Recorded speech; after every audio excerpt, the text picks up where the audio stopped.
Olá, saudações! Eu sou o Cristiano Guirado, líder de comunicação da Gálata Tecnologia, e esse é o nosso Moviecast piloto experimental. Se der certo vai virar canção, tenho certeza que vai. Nesse episódio a gente vai falar sobre os 3 anos da Gálata Tecnologia, que comemoramos agora em julho de 2021. E trouxe para falar da Gálata, desses 3 anos e de inovação principalmente, os diretores da Gálata aqui, o Robson Carmona e o Márcio Nóbrega. Saudações, patrões, bem-vindos, vamos lá. Muito se fala hoje sobre inovação, transformação digital e tecnologia e o escambau. E, cara, o que é isso para quem está vendo a gente aqui e não entende nada? Só entende, preciso estar na internet desesperadamente. Não sabe por onde começar? O que é a transformação digital? O que é a inovação?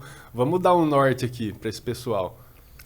Cara, eu gosto de falar muito sobre inovação além da tecnologia somente, né? Inovação é você transformar aquilo que você já está fazendo, né, e começar a fazer de uma outra forma mais eficiente, né?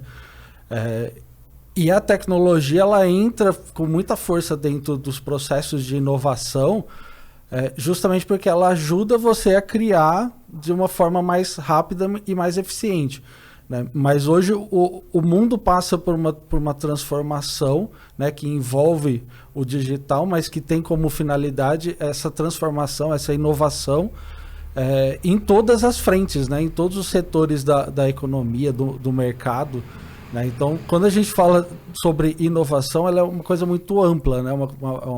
É um conceito extremamente amplo e que está presente no dia a dia, né, da vida de todo mundo, assim. Então, você pode falar sobre uma inovação que envolve a internet, mas também pode falar sobre uma inovação na coleta de lixo, né? Então, a inovação ela tá aí, está presente e já não é algo mais do futuro, né? É algo do dia a dia, algo que a gente está vendo em todos os setores. E a inovação ela se linka com a transformação digital quando a gente entende que é através da tecnologia que a gente vai conseguir avançar o conceito de inovação com mais velocidade. Então, acho que um exemplo bem interessante disso é a questão, por exemplo, dos carros autônomos, que é uma grande inovação. Só que, por outro lado, ele não deixa de fazer a mesma coisa que o carro já faz há mais de 100 anos, né? Que é andar, dirigir. Ele só está entendendo qual é o processo feito hoje pelo ser humano na direção, né, e usando tecnologia para melhorar esse processo, né, para fazer ele de forma automatizada. Então, isso é uma transformação tecnológica, né, digital, em cima de um processo existente que promove uma inovação. O que eu acho que é bacana que a inovação, que parece que é um negócio novo, no ponto de vista que o Márcio falou, é que justamente a transformação digital trouxe a inovação mais para perto das pessoas. Então, antes da tecnologia, né, da internet principalmente, a inovação a gente só via na televisão, feita pelas empresas grandes ou pelo governo, é um negócio muito distante. E hoje praticamente qualquer pessoa pode inovar, né? Qualquer pessoa. Quantas empresas surgiram do nada? Então, esse que é o mais importante também, que dá essa sensação de que parece que é novo. Não, a inovação ela vem há muito tempo, é o que o Márcio falou. Só que com a internet, com o celular, principalmente essa proximidade das coisas, a facilidade de acesso, e a gente está globalizado agora, consegue conversar com uma pessoa do outro lado do mundo em tempo real, parece que é um negócio muito recente, mas não.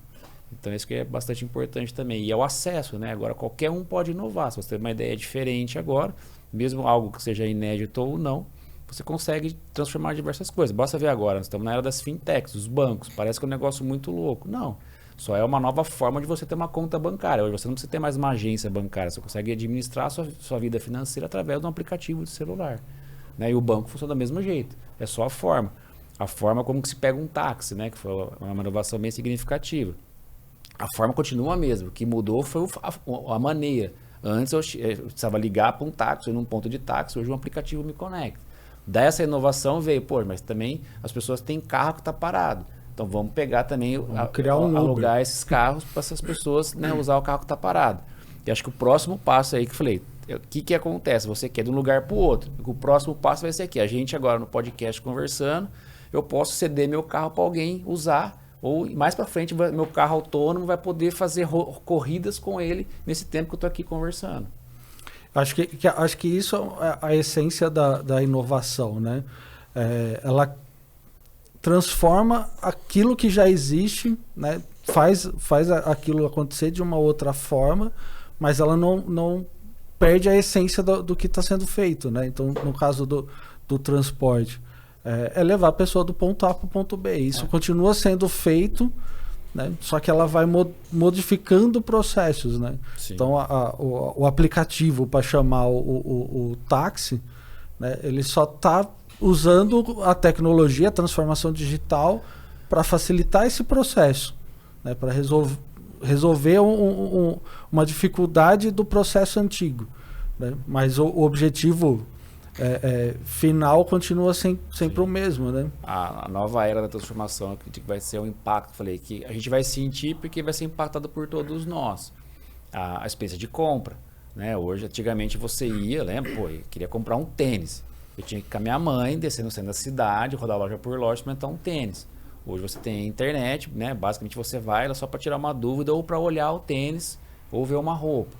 Então, assim, o processo de compra é mesmo. Eu preciso comprar um tênis, eu preciso ir lá na loja comprar um tênis. O canal digital simplesmente é uma maneira diferente de eu ter acesso à informação desse tênis e hoje eu posso comprar e receber na minha casa.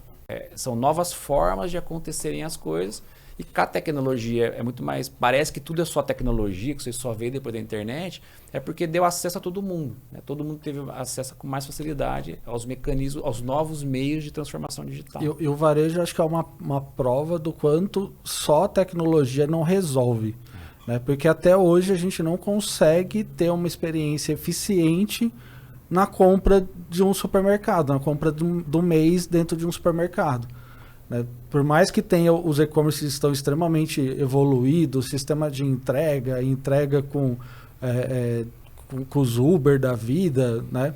A experiência do usuário dentro de um e-commerce, de um supermercado, é pior do que a experiência dele dentro do próprio mercado. Porque no supermercado a gente está falando de milhares de SKU, né? Milhares de produtos. E a pessoa precisa descobrir quais os produtos que ela está vendo. Então, quando ela vai até o mercado, ela está vendo uma prateleira. Então, vai comprar um sabonete. Ela está olhando ali o sabonete que ela quer naquela prateleira, só que ao redor tem mais um monte de outras marcas, um monte de outros produtos que, às vezes, pode despertar uma vontade de ela comprar. Isso no online não acontece. Se ela não souber exatamente qual o produto que ela quer, qual marca que ela quer, qual a gramatura do produto que ela quer, ela se perde na compra do online. Então, a experiência digital de uma compra do varejo, de um supermercado, não é boa. A gente fala muito que a tecnologia, né, ajuda na inovação, né? Só que só a tecnologia também não resolve, também não inova. Então, hoje o mercado ele só foi no conceito de tipo, vamos replicar o que o e-commerce faz, né? O cara está vendendo um tênis, está dando certo, vamos pôr os produtos ali. Só que a complexidade de um supermercado dentro de um e-commerce é tão grande que não conseguiu criar uma boa experiência. Por isso você tem a Amazon, né, que é o maior varejista do mundo, criando várias frentes diferentes de como trabalhar com o mercado, né? Ela tem um mercado que você joga os produtos no carrinho e sai sem pagar, que é tudo automatizado. Tem um mercado que você faz um pedido e ele entrega você para lá no estacionamento, ele vai lá e coloca o pedido no porta-mala do seu carro, né, enquanto você está trabalhando. Então, uma série de frentes que ela está tentando ver para melhorar a experiência, né, porque não chegou num ponto ainda de inovação. O setor está usando a experiência do que já existe para tentar, né, dar isso para o seu consumidor. Mas a conclusão que a gente tem até hoje, que a gente vivencia é mesmo. É mais fácil catar o carro no mercado do que você comprar online. Qual que é a diferença? O mercado tem lá 20, 30 mil itens, né? SKUs, uma Netshoes tem 100, 200 mil itens. Só que na Netshoes, a experiência do e-commerce que pegou, que é o tênis, até roupa, que é um pouco mais complexo para de vestir, são poucos itens. No mercado, poucos itens, 10, 12, 15, 20 itens. Então, essa jornada ainda, ela não proporciona uma experiência. Então, assim, o que vai pegar o mercado? Que é o caminho que a Amazon está fazendo? Eu estou lançando um monte de coisa diferente para ver qual consumidor se adapta. Eu vou inventar um novo método digitalmente, que ainda não existe. E quem conseguir isso hoje tem que você vai numa Netshoes da vida, você vai comprar um tênis. Exatamente. Né? Você vai comprar uma calça, uma camiseta. Né? Então você fecha um carrinho muito rápido, com dois itens dentro do carrinho. Qualquer compra, uma compra de uma semana no supermercado, você vai colocar 100, 200 itens dentro, né? Diferente dentro do carrinho. Essa é a complexidade. A transformação digital favorece a inovação, faz com que a inovação seja mais rápida, seja possível testar coisas diferentes de forma mais rápida, mas, por outro lado, só a parte digital não resolve. Deixa eu aproveitar esse gancho, então, para trazer uma pulga atrás da orelha para essa conversa. Vocês acham que essa massificação da internet, esse fato da internet ser tão comum hoje no dia a dia, e hoje nós temos uma geração e meia praticamente que já nasceu com a internet funcionando, né, que a gente chama de nativos digitais. Você acha que isso ofusca um pouco o conceito de inovação ou deturpa um pouco o conceito de inovação? As pessoas acharem que a inovação não é você pegar um processo e fazer ele de forma diferente e de forma mais eficaz, e sim alguma coisa ligada à internet ou à tecnologia necessariamente. A grande maioria pode até entender que quando inovação é só parte digital, né? Só internet, mas eu acredito que mesmo que talvez seja inconsciente, as pessoas entendem que a inovação é além só da internet. Então, eu falo assim, por exemplo, na periferia, principalmente, né, no pessoal mais baixa renda, a gente vê vários exemplos de inovação acontecendo que não envolvem a internet. Então, talvez eles não tenham o conceito de que aquilo é uma inovação, mas eles estão aplicando, né, de forma prática essa transformação fora da internet. Principalmente, né, no caso do Brasil, que a gente tem uma série de dificuldades, a classe de renda mais baixa, né, passa por um monte de dificuldade, e a gente vê eles usando várias coisas para transformar o pouco que eles têm em algo diferente, né? Eu acho que o brasileiro se destaca muito nessa questão da inovação offline, que é a famosa gambiarra, né? Que a gente faz. Gambiarra não deixa de ser uma inovação, tá ligado? Né? E outra coisa interessante também nessa parte da inovação, como todo momento de transição gera essa dúvida, e tem essa parte dessa massificação, essa explosão. Uma vez eu escutei um negócio muito interessante, né, que está longe da gente, mas você vê que são ciclos. Quando surgiu a TV, a primeira coisa que você falou, quando surgiu a TV, vai acabar o rádio, e o rádio não acabou. Então pode ser essa dúvida também que pode gerar, essa inovação tem que estar ligada a isso, tem que estar ligada... Não, pode ser essa confusão, a pessoa tem aquela confusão de que para ser inovação tem que ter tecnologia. Não necessariamente. Mas conforme isso vai se tornando mais comum, já tendo uma segunda, uma terceira geração disso, é o que o Márcio falou, vai ter assim, a inovação, com a tecnologia, ela pode ser muito mais fácil percebida, mas não necessariamente é só isso. Numa ponta é uma pessoa, na outra ponta é outra pessoa. Quem compra e quem vende é sempre uma pessoa, que só mudam os meios. Eu acho que o erro, talvez, ou a confusão que pode ter é focar no caminho, que o caminho é mais importante. Não, hoje o importante são as pessoas. Aí você só diversifica o meio para deixar mais confortável para aquela pessoa, facilitar aquele acesso onde ela quer consumir aquele conteúdo, aquela tipo de qualquer coisa. Essa geração de nativos digitais, elas vão usar a internet, né, para fazer com que a inovação delas, independente de ser uma inovação tecnológica ou não, chegue mais rápido para as outras pessoas. Então, às vezes, a pessoa inventa um novo produto. Um exemplo, né, de novo produto é um menino que inventou um negocinho que você coloca no pescoço e apoia o celular para o celular ficar na altura do rosto e você ficar com a coluna mais certa. Igual o microfone do Silvio Santos. Isso, igual o microfone do Silvio Santos. Há 20 anos atrás, seria uma invenção maluca de um menino do interior e ficaria por isso mesmo. Hoje, com a internet, com as redes sociais e com esse alcance em massa, esse menino conseguiu falar dessa invenção dele para um canal gigantesco, para milhares de pessoas, né? Até, né, entra o lance de que no Brasil tudo vira meme, né? Então o meme ajudou ele a ficar mais conhecido. E a pessoa pensando em comprar porque achou útil ou por fazer por ter achado uma piada, né? Mesmo assim ele vendeu um monte. Né? Mesmo assim ele produziu e vendeu bastante desse novo produto. Né? Então é uma inovação, né? Que ele criou, é um produto inovador. Se é útil ou não, aí é outra história. Né? Mas é um produto inovador e ele, por ser um nativo digital, conseguiu massificar isso, né? Vender em alta escala por usar a internet de forma eficiente.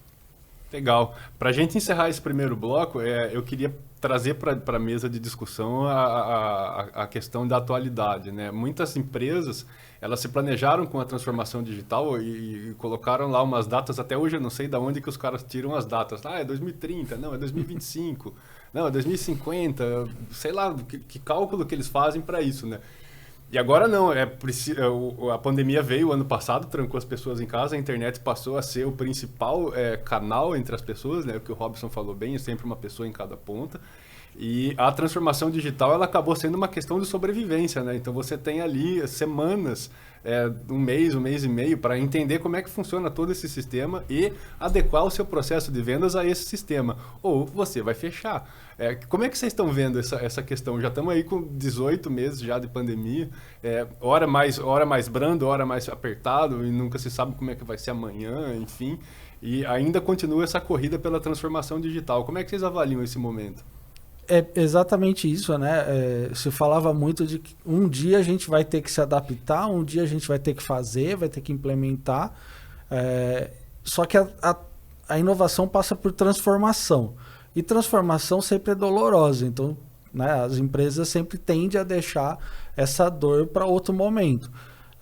E a pandemia veio com um soco na cara de todo mundo e falou, agora não tem mais como esperar e precisa ser feito para ontem, né? Então foi uma bordoada, né? Geral, assim, né? Mas eu acredito que a grande parte das empresas conseguiu avançar isso com muita facilidade, com muita tranquilidade. Eu vejo muito a questão das escolas, né? A gente fala de EAD, de ensino à distância, há 15 anos. Né? É lá do começo dos anos 2000, não é uma novidade, né? E a maioria das universidades... O próprio Telecurso 2000 pela TV, que eu ia falar, nos anos 90, é um tipo de EAD. Hoje se associou o EAD à internet porque foi um negócio que massificou. Exatamente, o Telecurso é um EAD lá dos anos 90, né? Feito pré-internet. Né? Pré-internet. E é algo que várias universidades já tinham ali uma turminha de EAD, sabe? Uma coisinha de EAD. E, de repente, todas as turmas tiveram que ir para isso. Né? Então, é algo que... não é algo que eles não sabiam o que fazer. Eles só adiavam, né, a implementação pela questão de que essa transformação gera uma dor. Né? Você tem uma dificuldade. Os alunos são essa geração dos nativos digitais, né? Mas os professores não. Os professores são da geração pré-internet. Né? Então, você pegar esses professores e forçar eles a ir para a internet como foi feito, obviamente que causa toda uma dor nessa transformação aí. Né? Mas, por outro lado, os próprios alunos que já são essa geração digital, que já nasceram com internet, desde bebezinho já tem o celular na mão, ajudaram os professores a entender como fazer. Né? Então, foi muito comum você ver aluno de 6, 7 anos, né, numa aula pelo Zoom, ensinando o professor como é que ele tem que fazer. Falando, professor, aperta o botão assim, ó, faz isso, faz desse jeito que vai dar certo. A minha filha de 10 anos demorou 20 segundos para aprender a mexer no Google Meeting. Exatamente. E pronto, ela te ensinou depois. Eu demorei uns 40 dias. Né? Mas essa transformação é bem isso mesmo, que acontece. Toda mudança brusca, a gente quer que ela seja suave. E a pandemia só trouxe isso para um momento de imediato. Então, aqui no Brasil, as empresas já estavam nesse caminho, nessa jornada, né? Só faltava realmente esperar algo importante para poder mudar isso daí, até porque é muito custoso e doloroso. Mas acredito que veio para acontecer mesmo, não teve que fazer. E quem estava mais preparado sofreu menos. Mas acho que se não foi um negócio então, que, vamos dizer assim, que teve que parar tudo, vamos desligar tudo, começar do zero. Não, foi às vezes uma adaptação mais brusca mesmo, mas as empresas tocaram de boa, isso eu não vejo como um problema. Né? E até questão assim, a gente, ser humano, é muito saudosista e é aquele hábito que a gente aprendeu, a gente tem esse medo de encarar o novo. Né? Um exemplo que eu dou por mim mesmo, lá, o livro digital, né? o e-book lá, o Kindle. Se você perguntar para as pessoas, né? 90%, eu gosto do livro, de papel, eu gosto de folhear, eu gosto dessa experiência. Mas é aquela barreira de falar, será que vai dar certo? Mas às vezes você experimenta e acaba gostando. Né? Que nem hoje eu já não consigo mais ver livro de papel, eu só uso o livro digital. Porque eu tive essa experiência, eu quebrei essa barreira. É difícil, mas quando você quebra... Então, assim, né, a pandemia trouxe essa quebra obrigatória. Então, as pessoas experimentaram mais um monte de coisa e agora vai vir a adaptação normal. A parte da escola, né? Agora o trabalho remoto, ou acho que um formato que vai adequar muito vai ser o híbrido, né? O importante é, você vai ter mais opções no leque de contratação ou de opções para quem você vai contratar ou quem você vai trazer para dentro. Hoje o perfil antes da pandemia, o perfil é você na empresa, acordar das 8 às 18, lá bater cartão, sentar na mesa e trabalhar. Agora, talvez você tem esse perfil para quem quer ficar o dia inteiro, você tem o perfil para quem quer trabalhar 100% remoto e o perfil para quem quer trabalhar durante a tarde só, por exemplo. Então, acho que isso vai ser bacana, eu acho. É dura adaptação, mas depois, né, voltando um pouco lá, igual a lei do cigarro. Eu sou da geração que ia na boate, deixava a roupa na rua, né, a roupa para fora da casa para entrar em casa fedendo de cigarro. Foi um baque quando veio a lei proibindo em lugar fechado e você vê hoje, 20 anos depois, é um absurdo hoje você acender um cigarro aqui dentro, por exemplo. Então acho que é uma questão de adaptação. Uma mudança. E eu acho que as redes sociais ajudaram muito nessa transformação. Encurtou, né? Encurtou muito, porque as pessoas, inclusive os mais velhos, já se acostumaram a usar Facebook e WhatsApp. Mas pelo fato de estar usando o Facebook, de estar usando um WhatsApp, né, que já faz essa conexão, facilitou para que ela se adaptasse, né, com essa nova realidade que a pandemia trouxe, que é a obrigatoriedade de toda empresa estar numa rede social. Então, às vezes um atendente de uma lojinha lá do centro, que até então ficava ali o dia inteiro esperando o cliente entrar na loja e vender seu produto, começou a atender esse cliente via WhatsApp. Então é uma transformação digital, né, acontecendo, é uma inovação, né, ocorrendo por esse pequeno comércio, e que foi facilitado pelo fato da pessoa já estar usando o WhatsApp, né, na vida pessoal dela antes de fazer implementar o WhatsApp dentro da empresa. Né? Então, isso facilitou com que essa transformação chegasse. Né? As redes sociais que estão aí nos últimos 10 anos, né, facilitou com que essa transição fosse mais suave. Muito bom, Márcio Nóbrega, Robson Carmona. Esse é o primeiro bloco, vou rodar a vinheta aí. Daqui a pouco a gente volta e eles vão ensinar você como começar a transformação digital se você ainda não saiu do lugar ou se você já saiu do lugar e quer ter certeza de que está fazendo certo.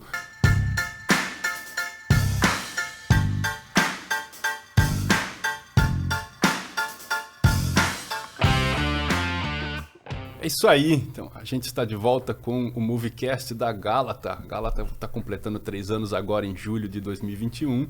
A gente está fazendo esse Moviecast para marcar essa data. Estou aqui com os diretores da Gálata, Márcio Nóbrega, Robson Carmona. E a gente vai emendar no assunto que terminou o primeiro bloco, que é a transformação digital. O comércio em si, a pessoa numa ponta, a pessoa na outra, isso sempre vai existir, não é?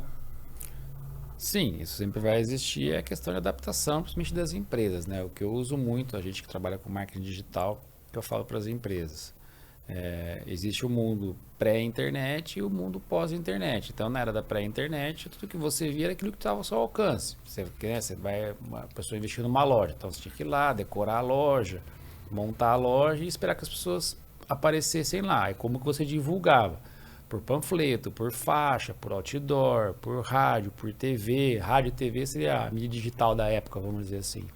E depois da internet, você mudou a essência dos canais. Então, hoje você tem as redes sociais, que alcançam uma massa muito maior que você alcança, e a vantagem é a parte da segmentação, que você consegue determinar o nicho que você quer alcançar. E hoje você tem que ter 2 ambientes, a sua empresa no mundo real e a sua empresa no mundo virtual. Então não tem como você não fugir disso mais hoje. E no mundo virtual você vai adequar às necessidades do mundo virtual. E sempre lembrando que só mudou o canal, mas a essência é a mesma ainda. Eu concordo plenamente com isso, né? Eu acho que a gente falando aí de transformação digital, né? E de toda essa parte do uso da internet, né? Como ferramenta,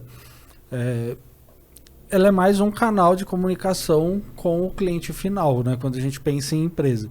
Então, se a gente for pensar hoje, uma pequena empresa, né? Um cara que está começando um novo negócio agora, do mesmo jeito que antigamente ele tinha que iniciar a empresa dele, né? Pensando assim, vou alugar um ponto, o ponto tem que estar bem localizado, então tem que pegar...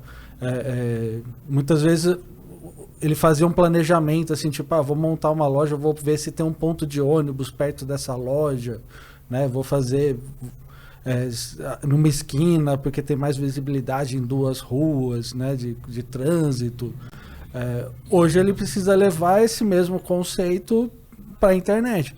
Então, o pequeno negócio ele já tem que surgir atrelado à internet também, né? Do mesmo jeito que se pensa, né, sobre a parte física ali, né, de ter uma boa loja, ter um bom escritório, uma boa localização, ele já tem que começar, né, o primeiro passo hoje de um pequeno negócio é ter uma boa localização na internet. Então, de fato o cara fazer um bom uso das redes sociais, né? Não tem como você ter uma empresa que não está nas redes sociais. O cara ter um bom site, né? O site é como se fosse o estabelecimento dele dentro da internet, né? Como se fosse como se o Google fosse um shopping e o site é a loja dentro do shopping, né? Então o cara ele precisa ter, né?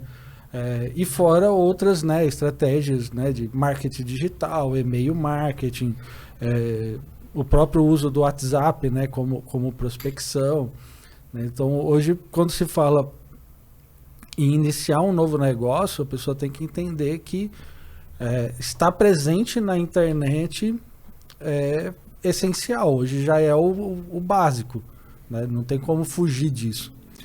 E a notícia boa que eu vejo que é o legal da internet é a possibilidade de acesso praticamente a qualquer um, né? Vamos voltar lá antigamente. Tinha que montar, né, o Márcio falou, tem que ir lá procurar um ponto, tem que alugar um ponto, conseguir montar minha loja. Poxa, vou investir então nas mídias tradicionais, né, como a gente chama. Não era barato você fazer um anúncio no jornal, não era barato você fazer um anúncio numa revista, não é barato até hoje fazer um anúncio no rádio. Quando eu falo barato, é acessível. Então o legal da internet é que ela possibilita praticamente a qualquer pessoa a começar do zero qualquer negócio, mesmo até sem ter um estabelecimento. Ela consegue montar o seu canal na rede social, ela consegue até gratuitamente montar um site. Então ela consegue ter esses passos de igual para todo mundo. Aí conforme ela vai evoluindo, ela vai investindo, ela vai melhorando, ela vai se profissionalizando. Então esse é o bacana da transformação digital, foi a possibilidade praticamente de dar acesso a qualquer um, né? Veja quantos vídeos ou quantos youtubers, né, vamos dizer assim, viralizaram. Quantas pessoas do nada do interior, né? Você pega lá o youtuber famoso aí, o Whindersson Nunes. O cara é do interior do Piauí.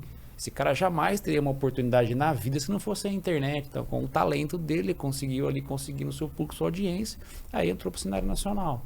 Então, esse é o lado bacana da transformação digital. Quantos artistas, né, lançaram música na internet, que hoje é conhecido, mas começou ali anonimamente. Então, o legal da transformação é a possibilidade de acesso que talvez a gente não teria sem ela.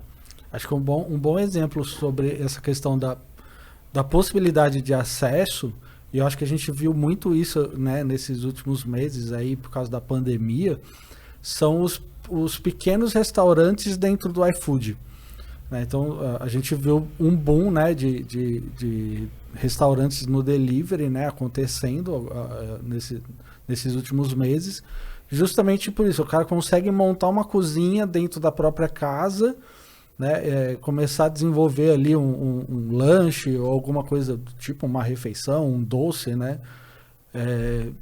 E ele facilmente consegue criar uma página no Facebook para anunciar os produtos dele, tem um WhatsApp para fazer o atendimento e tem o iFood para fazer a venda, né, para fazer as entregas.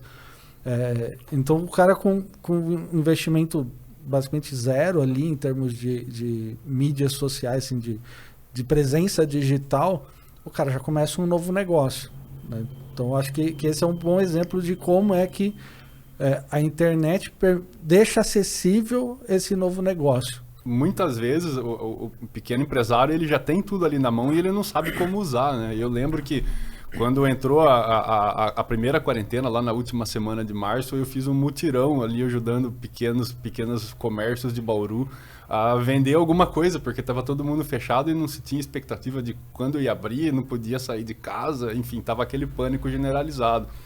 E quando eu chamei essas pessoas para oferecer ali uma consultoria de venda gratuita, eu falei, eu fiz um checklist. Você tem uma conta em alguma rede social? Ah, tenho no Instagram. Você tem um WhatsApp pelo qual você conversa com o seu cliente? Porque o cliente ele já chamava essas empresas no Instagram. Depois ele ia lá no balcão para retirar. Falar, eu tenho. E o mais importante, os seus produtos são úteis nesse período de quarentena? Ou você, sei lá, você vende uma gravata. Ninguém vai pôr gravata durante a quarentena. Mas o seu produto é útil, as pessoas ainda vão querer comprar? Sim.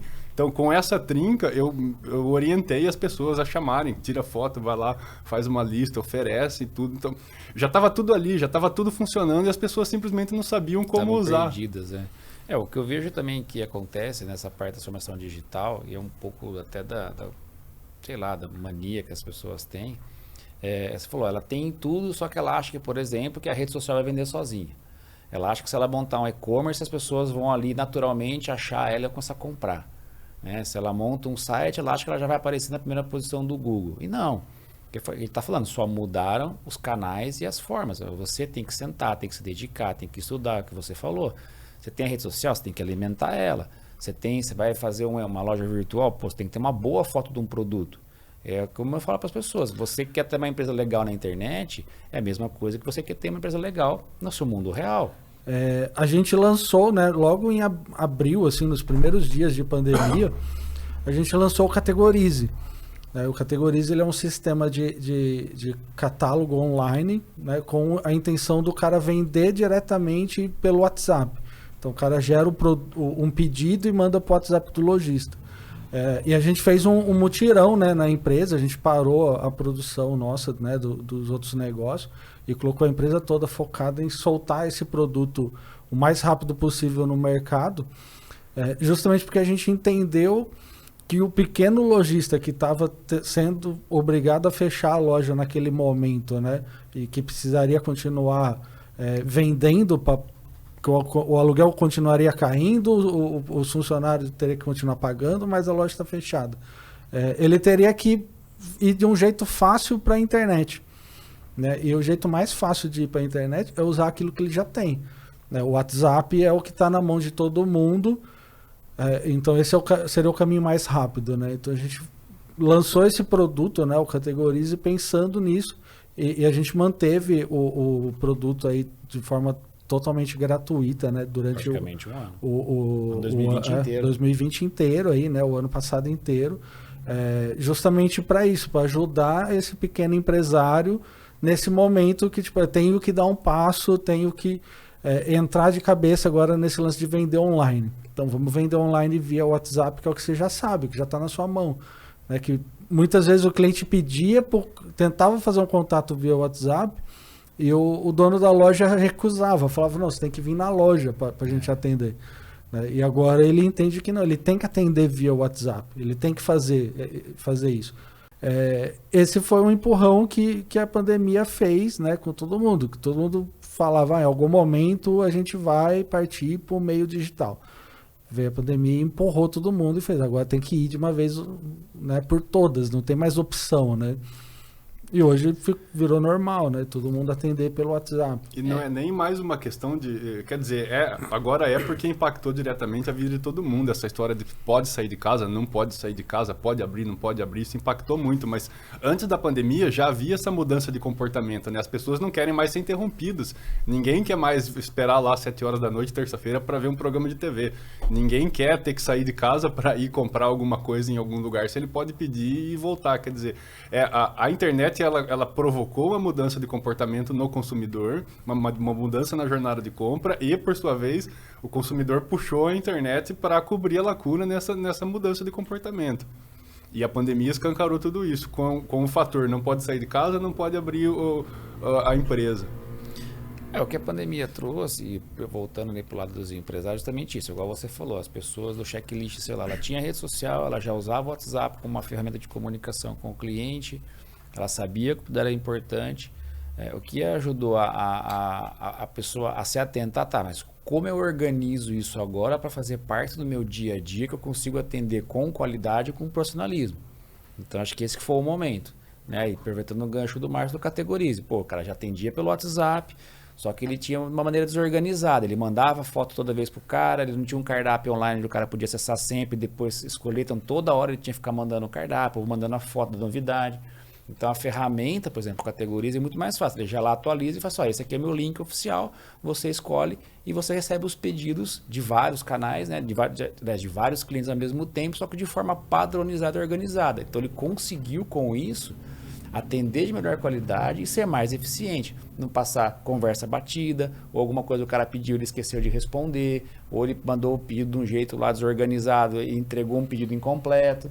Então, nesse ponto que a transformação digital e as ferramentas que o mercado agora está desenvolvendo e entregando, já está como que eu insiro esse hábito no dia a dia e faça com que o empresário enxergue isso como realmente um canal que veio para ficar. E acho que isso é o legal da gente falar em termos de transformação digital, né? Que parece que é um negócio muito avançado, assim, quando você usa o termo transformação digital. Nome bonito, né? Nome bonito, né? Parece que é uma coisa muito difícil. Só as grandes empresas conseguem, né? Ninguém consegue. E não é uma coisa simples, né? É usar aquilo que todo mundo já tem em mãos, né? Todo mundo está com o celular, está com o WhatsApp, todo mundo acessa o Facebook, tem um Instagram. Não é uma novidade, né, para ninguém. E aí é entender que você pode usar esses canais para fazer o seu negócio, para fazer a sua empresa acontecer, né? Só que nem o Robson falou, você precisa estudar, você precisa se aprofundar, né? Acho que uma grande parte começa a usar ali de um jeito muito incipiente, assim, muito, né? Tipo, vou pôr e depois eu vejo o que acontece. Mas aquelas empresas que avançam, né? Que se aprofundam nessa questão, são as que obtêm melhor resultado. Sim. Mas a transformação digital tá aí para todo mundo. Um exemplo interessante para tentar dar uma didática para o pessoal. O cara que vai para o e-commerce, né? O cara acha que ele vai montar o e-commerce e vender sozinho. Toda vez que a pessoa vem me perguntar sobre loja virtual, eu falo, você tem ciência que um e-commerce é praticamente uma nova filial da sua empresa? Se você tem a loja física, o seu e-commerce tem que tratar como uma segunda unidade? Ah, não, eu vou botar lá e vai vender sozinho. Aí bota alguém lá, pega um vendedor, de vez em quando, de 10 em 10 minutos, ele vai lá e olha o computador. Aí você vê que não vai dar certo. Então, se você não encarar isso como um negócio profissional mesmo, porque se você não encarar, alguém está encarando. E quem está encarando são os casos de sucesso. Então, até porque a venda é só uma pequena parte do e-commerce, né? Você vender o produto é só uma pequena parte. O e-commerce é uma coisa muito mais ampla, né? Sim, exatamente. Então, a pessoa tem que entender que assim, ou eu faço, eu encaro a coisa e aprendo, eu sento e me dedico um pouco, e não querer que as ferramentas, e tem também o pessoal que vende as soluções mágicas, né? Ah, não, bota aqui, contrata a minha ferramenta que ela vai disparar contato automático pelo WhatsApp. Os gurus, né? Até hoje eu recebo spam de e-mail que o cara vende 200 milhões de e-mails de empresa. Fala, como que isso existe até hoje? Existe porque tem alguém que compra. O canal, comprei uma lista de e-mail de 200 milhões ou 200 milhões de número de WhatsApp, vou botar num robôzinho mais para as pessoas. Então ainda não tem isso daí, né? Você tem que tratar o negócio individualmente. O empresário tem que entender, hoje o poder, depois, né, do smartphone, né, o celular que a gente conhece hoje, o poder está na mão do consumidor. Então a gente como empresário tem que entender o perfil do consumidor que você quer, né, disponibilizar o seu produto ou serviço e oferecer pelos canais que você vê. Que primeiro você consegue administrar, entregar, responder com eficiência e entregar, e o qual você se adequa ali que as pessoas estão usando. O lance é que a pessoa não precisa usar todos os canais. Exatamente. Né? Ela tem que entender que hoje existe uma gama gigantesca de canais. A internet só vem aumentando o número de canais. Aquilo que a gente falou também no primeiro bloco, né? O rádio continua aí, o jornal continua aí, a TV continua aí, né? E todos eles continuam sendo um canal de comunicação com o seu cliente, um canal de venda. Então é entender entre essa gama de canais existente, qual o que ela quer usar, qual ela domina e vai usar. Então a empresa ela pode muito bem trabalhar só com o WhatsApp, né? E não tá utilizando outros canais. Assim como ela pode ter só o Facebook ou só o Instagram, né? Desde que ela seja muito boa nesse único canal. Se ela realmente faz um trabalho de eficiência dentro do Instagram, tem o jeito do cliente entrar em contato com ela via Instagram. Então, não necessariamente ela precisa ter um WhatsApp, né? Desde que aquele canal supra a necessidade dela. E como é que vocês encaram, como é que vocês enxergam esse pessoal que é uma resistência quase romântica, né? Ali em casa, o Robson mora lá perto, ele deve passar por isso também. Tem uma padaria que passa todo domingo vendendo frango recheado. Uma vez eu liguei pra lá e falei, mano, eu não quero comprar frango recheado, cara. Tira esse carro de som daqui, todo mundo na internet, verdade, vocês passando carro de som domingo de manhã. Cara, quase que eu mandei a mulher enfiar o carro do frango recheado naquele lugar. Vai naquilo que a gente tava comentando, né? As pessoas não querem mais ser interrompidas. Então você tá lá, você tá dormindo, você tá estudando, você tá fazendo coisa de domingo de manhã, você não quer pensar em frango recheado ou em qualquer coisa que seja que alguém achou que você devia ouvir. E eu vejo com tristeza, mas nem tanto também, né? Eu sou fã de Darwin, eu acho que quem sobrevive é quem se adapta. Não fico muito triste, não, mas eu vejo muita gente, e cara, não é só empresa antiga, não, empresa moderna com faturamento acima de 150 mil reais mês, que o melhor plano que eles têm é esperar a pandemia passar, para voltar a trabalhar como eles trabalhavam antes da pandemia. Como é que vocês veem isso? Cara, eu acho que, primeiro, assim, existe o lance de oferta e procura, né? Então, se o cara tá vendendo frango no alto-falante... Tem gente comprando. Né? E aí, há uma coisa que a gente fala muito também, assim, pros nossos clientes até, assim, quando eles vêm falar sobre criação de site, né? Que a gente tem... Quando a gente vai criar um site para um cliente, a gente tem que pensar qual é o público desse cliente. E não o que o cliente em si gosta. Né? Porque ele não necessariamente é o público dele. Né? Então... Às vezes você mora num bairro em que predominantemente são de idosos, né? O idoso não tá na mesma vibe de querer o frango pela internet, tá ligado? Ele prefere o cara passando, gritando na frente dele, até porque provavelmente ele tá na calçada, lavando a calçada, tá ligado? 6 horas da manhã, né? Então vai muito do hábito ali. Mas a gente vê esse mesmo comportamento indo para a internet. Né? Então, muitas vezes a gente percebe o cliente querendo, né, construir um site ou fazer uma presença ali digital dele, que é muito mais relacionada ao que ele gosta, ao que ele consome, né, e menos relacionado ao que o cliente dele vai consumir.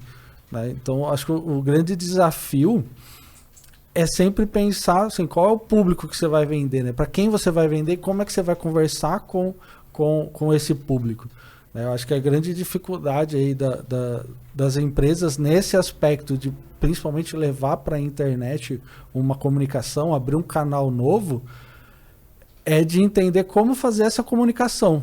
Né? E aí eu vejo, né, realmente um monte de empresa na internet tentando fazer ali nas redes sociais, faz um monte de post, um monte de publicação, mas tudo sem resultado, né?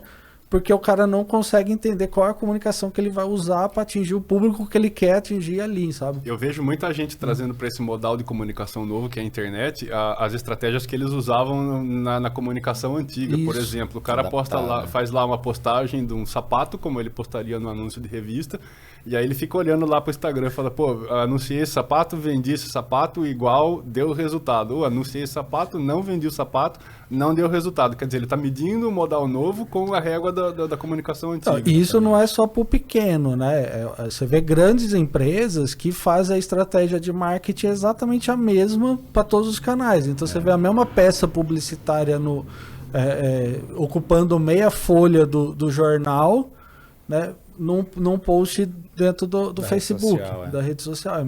E a mesma peça, tá ligado? A mesma formatação, né? E não vai dar resultado porque são canais diferentes, né? Tem que ter uma comunicação diferente. E que dica vocês dão para que as pessoas possam entender como começar a estudar, por onde procurar informações para que as pessoas possam entender como é que funciona a venda pela comunicação digital? Porque ela inverte muitos passos que existiam na comunicação offline, né? Na comunicação digital, primeiro você tem que fazer a sua marca ser conhecida, depois gerar comunidade, depois você tem que dar um espaço para feedback, que deixar o feedback faz parte da jornada de compra. Essa padaria que eu citei, por exemplo, está com menos de 2 estrelas no Google. Então, eu jamais compraria em um lugar com menos de 2 estrelas. Que dica vocês dão para a pessoa que está perdida ali e precisa começar a entender como é que funciona o mundo digital, comercialmente falando? Não existe fórmula mágica. Então, o primeiro passo é esse, não existe fórmula mágica. O segundo passo é o que você falou, observar e entender qual que é o comportamento das pessoas. Então, assim, como é que eu vou criar se eu não tenho nada hoje, o que eu vou fazer? Eu vou procurar na internet materiais que eu vou me identificar. Então, primeiro, esquece fórmula mágica. Compre minha ferramenta e comece a vender. Compre a loja virtual, compre meu curso e fique rico num dia. Ganhei, né? Muito legal essa propaganda. Ganhe 10 mil reais por mês sem sair de casa. Né? Crie sua loja virtual sem ter estoque e venda R$1 milhão. Então, o primeiro passo é isso. Tem que saber que não tem fórmula mágica. Aí é você, se possível, acionar sua rede de contatos, principalmente de alguém do meio digital, algum publicitário, algum amigo que mexe, ou um amigo seu que tem uma empresa na internet, pegue as dicas com ele e comece realmente sentando um pouco estudando. Não precisa também ficar, nossa, vou ter que perder um mês inteiro toda manhã. Pega 10 minutos por dia, ou pega depois do trabalho, dá uma lidinha, vai se inteirando. No mundo digital, o que eu preciso ter no mínimo? No mínimo, você tem que ter um site. Aí você pode, dentro desse site, quais são os canais que eu falo para as pessoas? Quais são os canais de massa que as pessoas acessam? Rede social, o Instagram, o Facebook. Vou montar um canal do YouTube. Mas você vai ter condição de gravar alguma coisa que está no YouTube? Então você monta. E é o que o Márcio falou, não adianta você ter todas as redes sociais. Melhor ter uma rede social bem feita do que ter 10 mal feitas. Então faça uma bem feita que você se identifique. Depois comece a entender. E perguntar para os clientes também, para as coisas que ninguém pergunta. Né? O que você gostou? Ou vamos supor, até o não cliente, né? Por que você não comprou? Ou às vezes um cliente que você que vende um serviço que talvez cancelou, mas por que você cancelou? Onde que eu errei? Não pode ter medo desse tipo de pergunta, porque é aí que você consegue ir entendendo e identificando o que você pode fazer, o que você talvez pode arriscar. E não tem medo de testar, porque o digital é muito volátil. Então, o famoso, a palavrinha teste AB é importante. Faz de um jeito, depois testa de outro e olha e meça. Por mais que tenha, né, toda essa pegada de tecnologia acontecendo e tudo mais, existe alguns conceitos, né, da administração básica ali, de décadas já, que ainda são muito aplicáveis.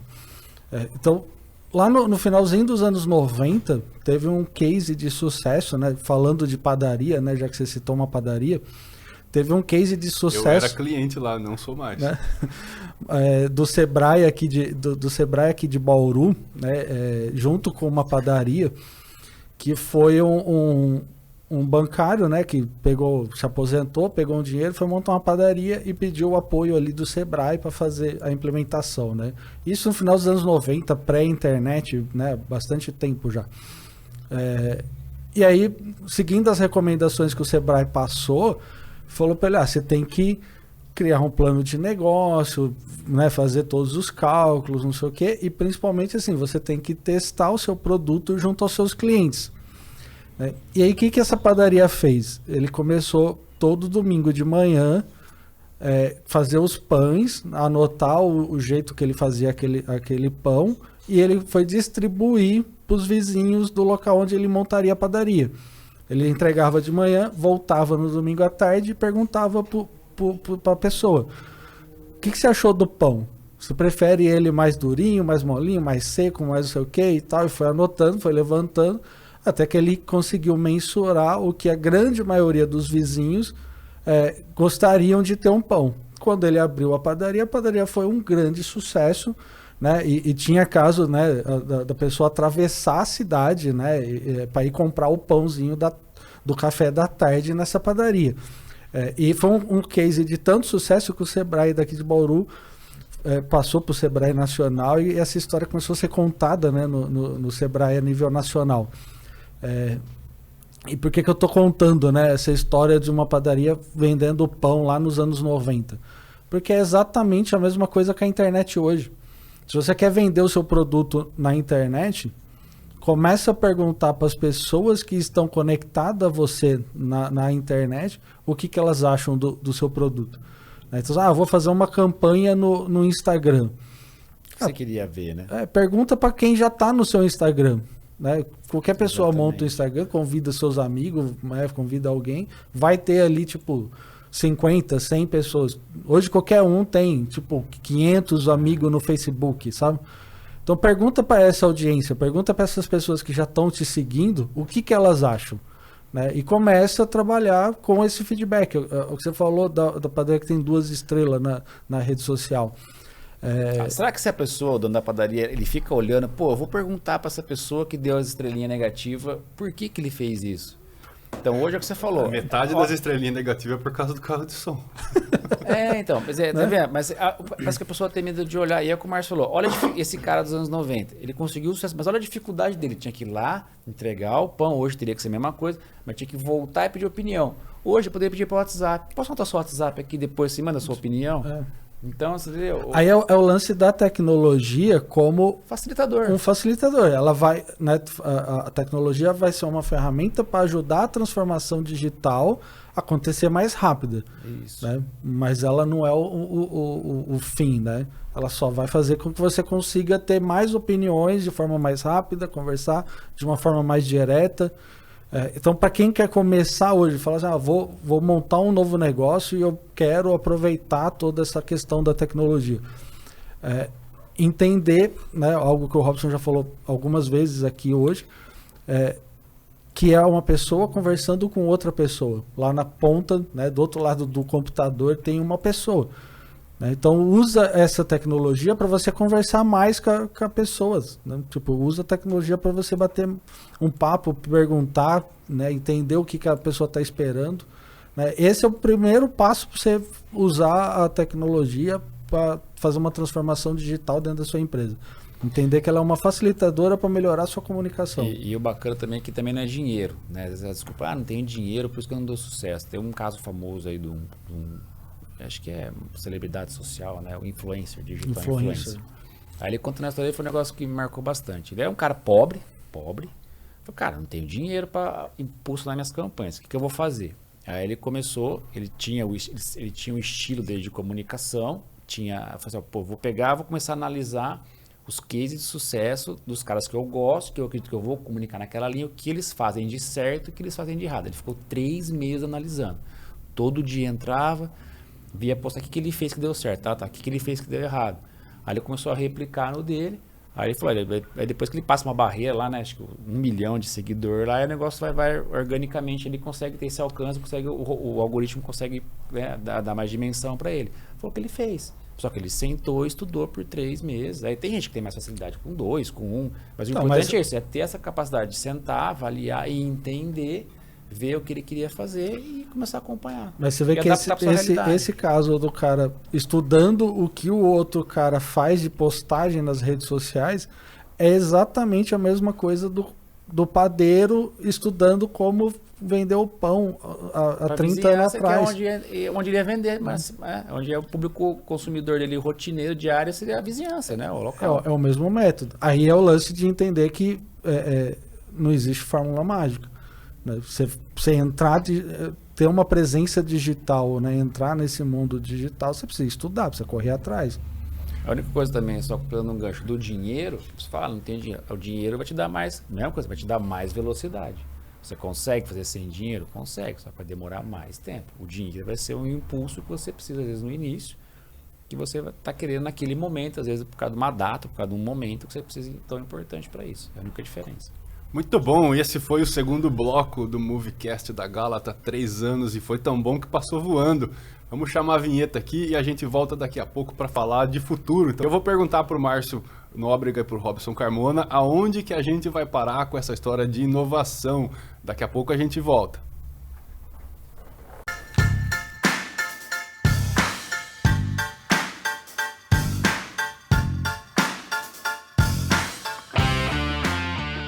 É isso aí, terceiro e último bloco do videocast Gálata, 3 anos, direto aqui do estúdio Emover Filmes, em Bauru.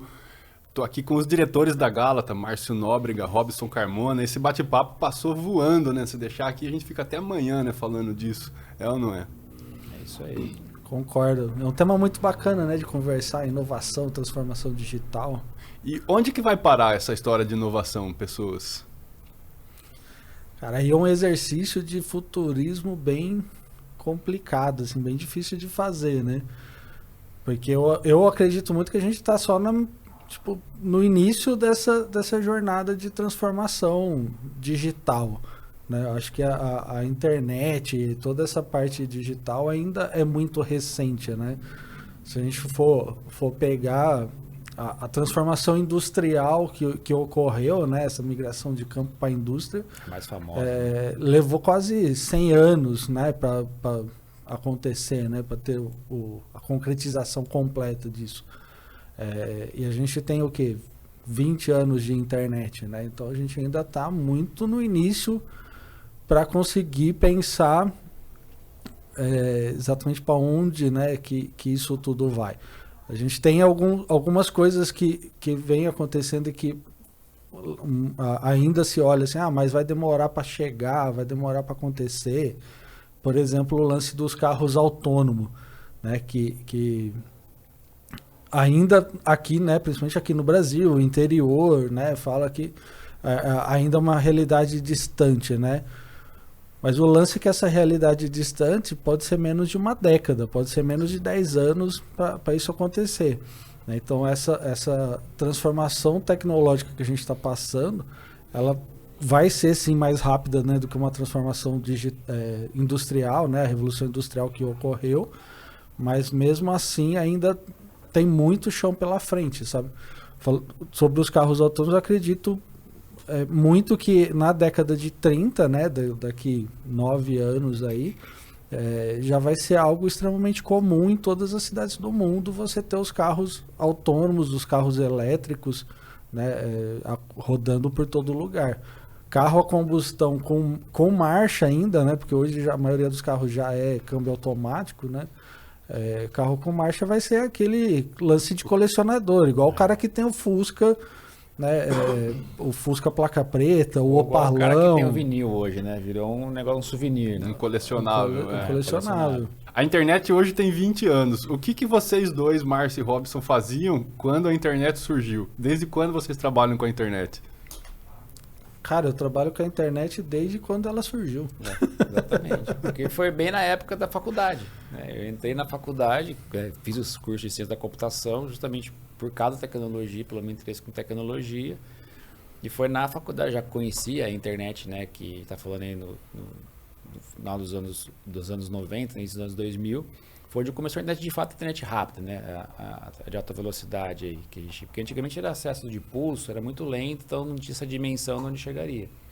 Então, praticamente, aí a gente é o pioneiro da internet. Eu sou administrador de empresa, né? Entrei por esse lado da internet muito mais pela questão de negócio mesmo, assim, tipo, eu fazia a faculdade já de administração de empresa e comecei a olhar um pessoal dos cursos aí de ciências da computação, sistemas da informação, né, que era... Eram os únicos dois que tinha, né? Ciência da computação, né, e sistema da informação. E eu comecei a ver que essa galera saía no meio da faculdade, já estava empregado ganhando uma puta grana, já estava ganhando um baita dinheiro. Enquanto a maioria do pessoal que faz administração vai fazer concurso público, tá ligado? Desgraça, né? E eu sempre tive esse viés assim, de empreendedorismo, né? De vou ter minha própria empresa, vou montar meu negócio.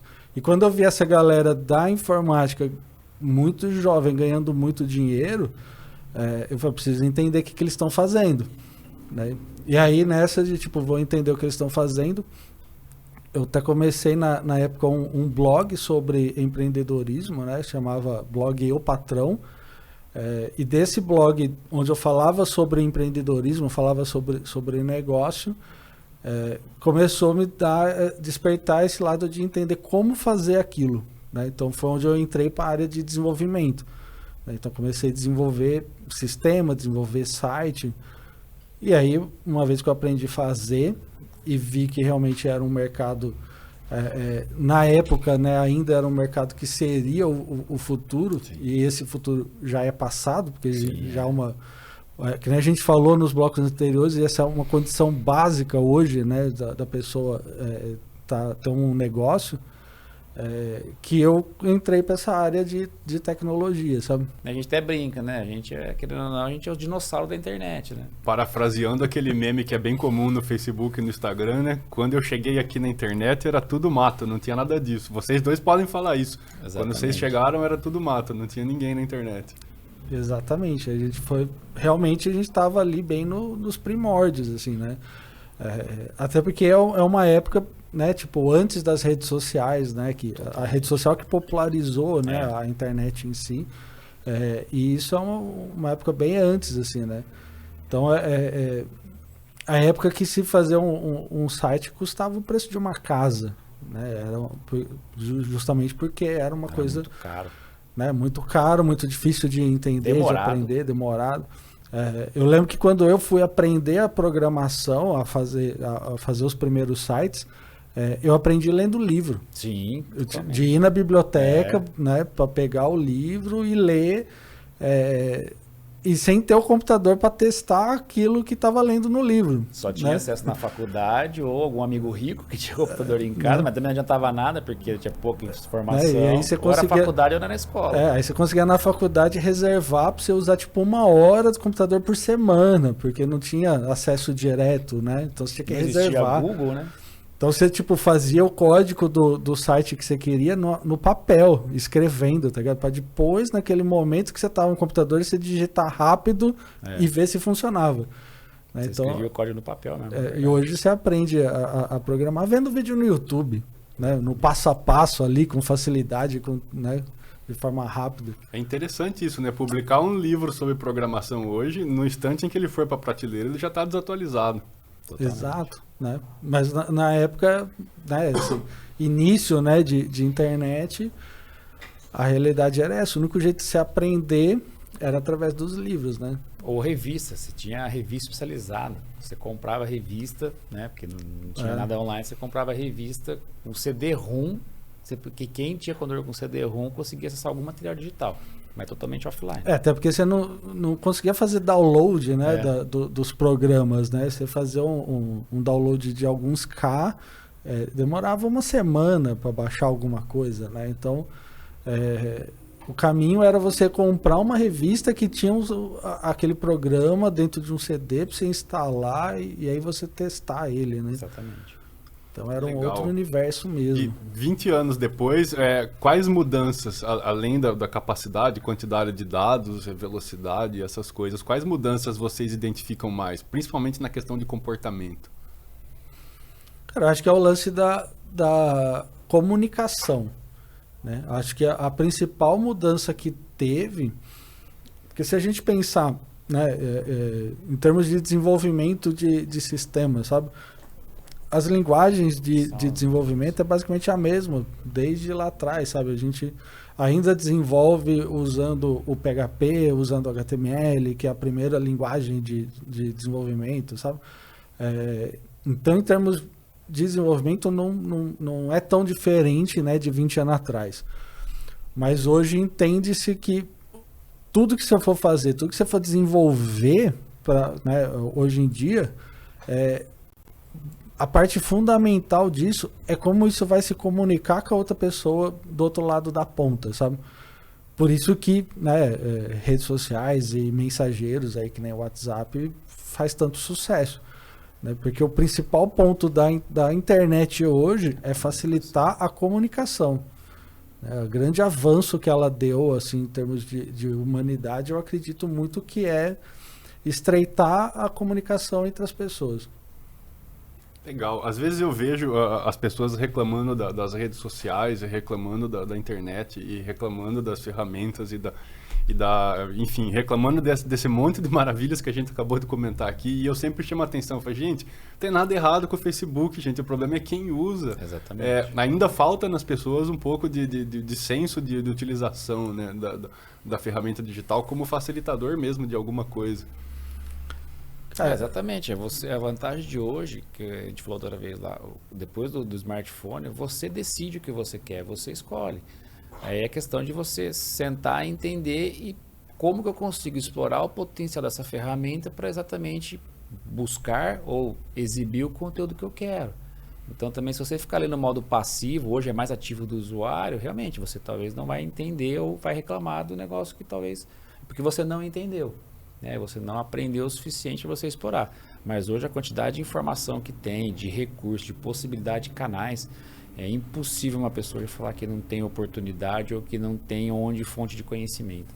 Para a gente que dependia de uma biblioteca, de ir lá alugar livro em época de prova, acabou os livros da biblioteca, você tem que esperar ou dividir com alguém, vivia de xerox, hoje é impossível. Hoje está muito mais fácil, está muito mais rico hoje você ter esse tipo de acesso. É que o lance da comunicação, né, da facilidade de comunicação que a internet trouxe, que ela deu voz para todo mundo. Né? Então, se você pensar aí há 20 anos atrás, né, pré-internet, tinha um seriado muito famoso que é o Arquivo X. Que era 2 detetives do FBI investigando os alienígenas e teoria da conspiração. E era um seriado que fez muito sucesso, assim, né? Justamente porque ele pegou também esse início, né, da internet, então se falava muito assim, sobre o seriado. E como ele trabalha muito com essas teorias conspiracionais e tudo mais, gera uma curiosidade muito grande. Ele aproveitou que já era um momento que a internet estava surgindo, né? Já tinha uma comunicação mais rápida e ele fez um sucesso, fez um boom, né? O lance que hoje, né, depois de alguns anos aí, de algumas décadas,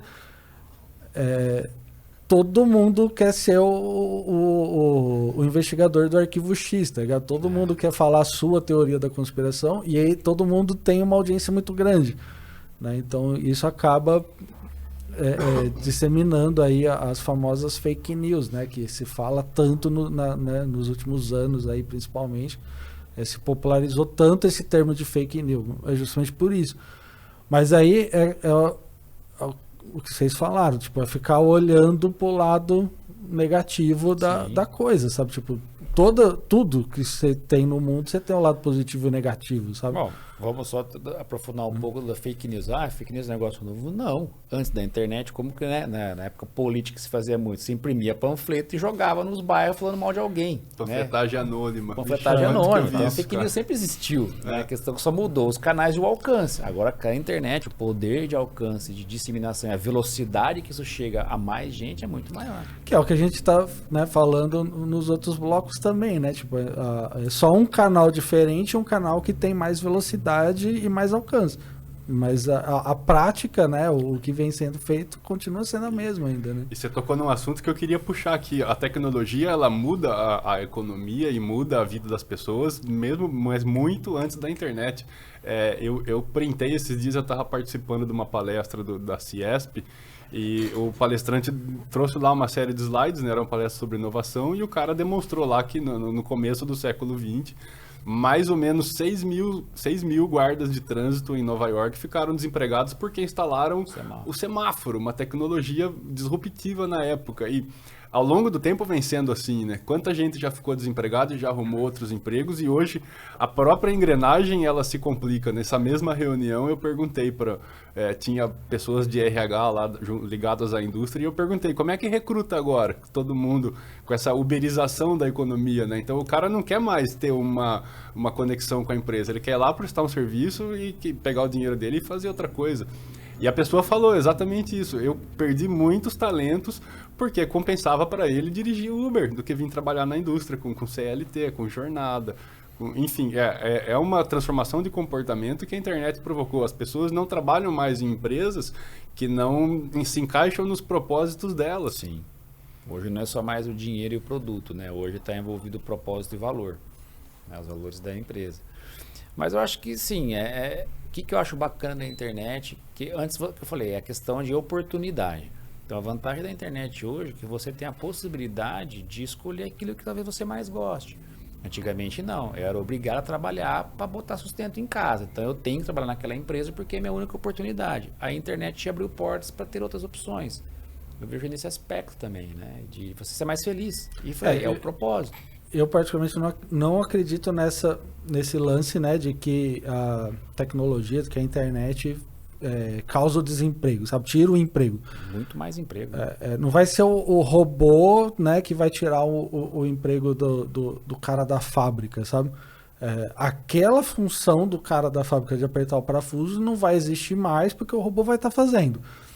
Mas, por outro lado, existe uma gama de outros trabalhos que está surgindo. Para criar um robô. Talvez é muito mais do que um cara apertando um parafuso. Mas se a gente olhar, né, na última década aí, surgiu muito mais novas profissões do que profissões que foram extintas.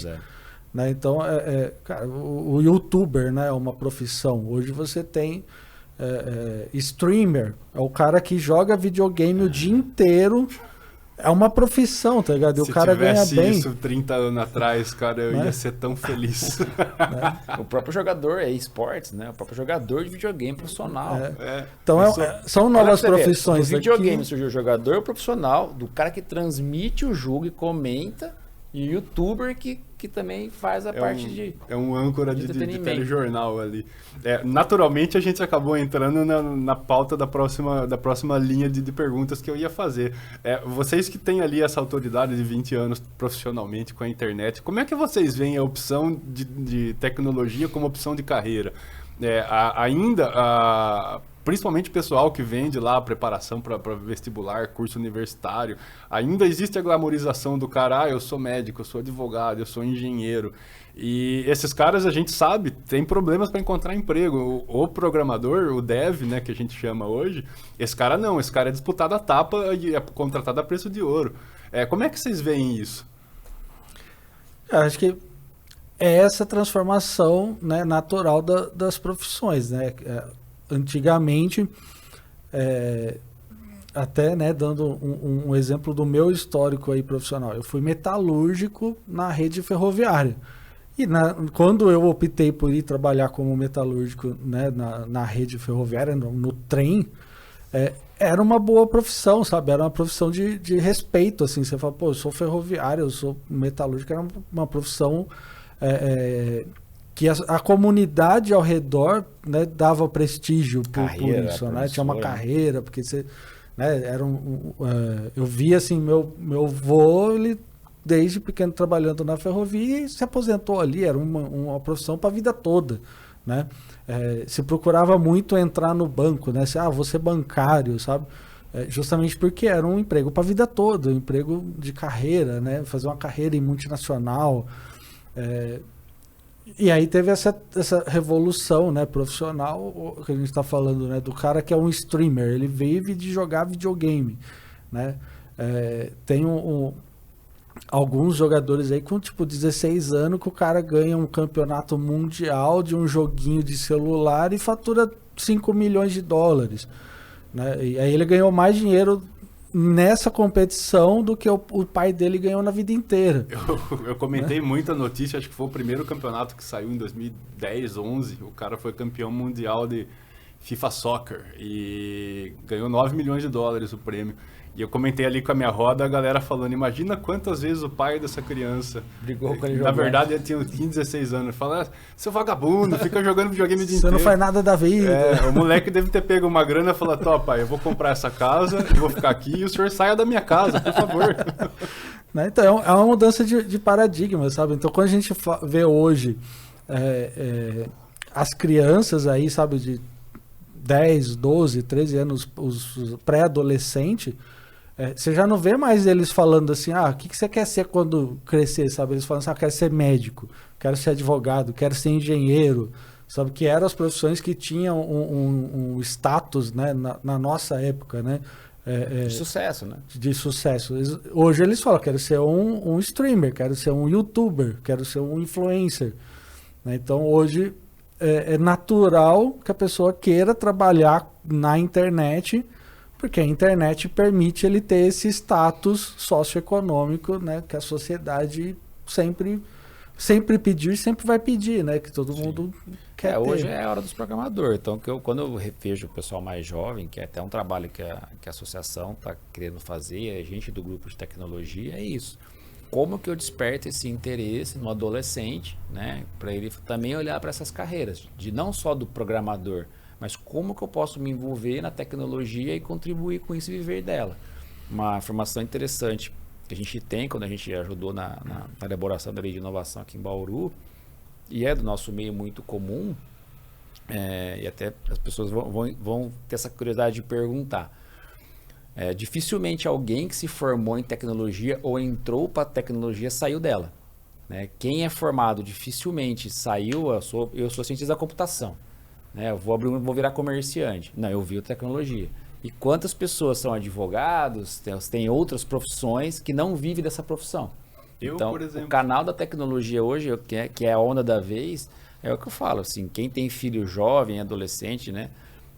Experimente, igual o esporte. Quem sabe você gosta disso. E não também tirar essa barreira do estereótipo do programador que a gente vê em filme americano, né? O nerd, o cara zoado na escola, que só apanha e tem um óleo, né? É o cara bitolado. Não. Qualquer pessoa pode trabalhar em tecnologia. Se eu sou uma jornalista, posso ficar focado em criar conteúdo para a internet. Se eu sou, por exemplo, um advogado, eu posso me especializar em direito digital. Então é só estar nesse meio, nesse ambiente. Então é a hora da tecnologia agora. Hoje, dificilmente, um jovem que trabalha com isso, se ele tiver o dom de ser programador, não passa fome hoje, que não, com pouca experiência, né, ainda consegue ganhar muito bem até. E vocês acham que o mercado de carreira acompanha essa demanda? Existe oferta suficiente de profissionalização para a tecnologia? Cara, acho que está começando esse movimento. O conhecimento tá aí, sabe? Acho que falta ter alguns incentivos, né, principalmente do poder público aí em levar esse conhecimento principalmente para a periferia, sim, pessoal de baixa renda. Mas por outro lado a gente tem vários cases também, assim, várias histórias, né, de pessoal da periferia que estudou ali no celular, vendo YouTube, aprendendo sozinho e que conseguiu fazer uma carreira de sucesso, muitas vezes trabalhando para empresas de fora, de outros países, ganhando em dólar, ganhando em euro, e saindo, né, da periferia ali só estudando no celularzinho, que conseguiu, né, um celularzinho que a mãe deu de presente ali. Então o conhecimento está aí, né, em termos de fazer uma carreira na área de tecnologia, né? E na área de tecnologia não é só como programador, né? Só como desenvolvedor. Eu sempre falo muito assim, o desenvolvedor é como se fosse, uma empresa de tecnologia é como se fosse uma banda. Exatamente. E o desenvolvedor, ele é o vocalista. É o cara que mais se destaca, mas existe um monte de cara para fazer aquela banda acontecer. Exatamente. Inclusive os carinha que carregam os instrumentos, os roads, né? Os roads. Então, o mercado, né, tá muito forte nessa área, que não, quem entra não sai porque gera-se muita receita, né, muita lucratividade.